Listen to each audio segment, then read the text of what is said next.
So I got these boudin balls, and I got this grilled salmon and grilled veggies for my wife. And I'm gonna jump on this fried fish and shrimp, baby. Let's get it.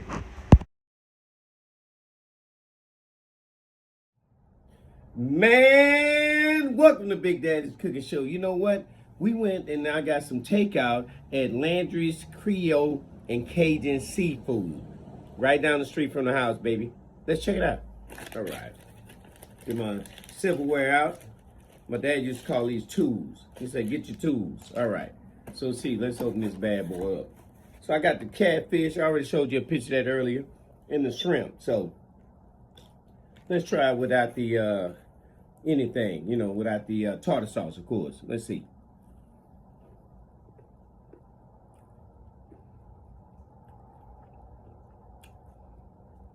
Man, let me tell you something. Amazing flavor. Nice, crisp. Cooked to perfection. All right, and I got them boudin balls with cheese on the inside. With this, I guess, a secret sauce.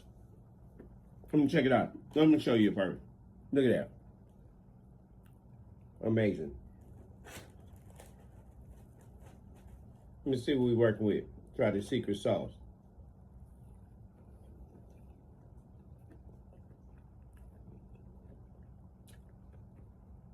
Man, let me tell you something. That's on point. And you know what? Man, I can taste the seafood in that secret sauce. Whatever that sauce is, I think I could drink that with a straw. Man, let me tell you something. You better go check these people out. Everything is on point. Service was amazing. The food is amazing. I'm telling you, you got to go see them. You better like, share, and subscribe. Last but not least, beasting it.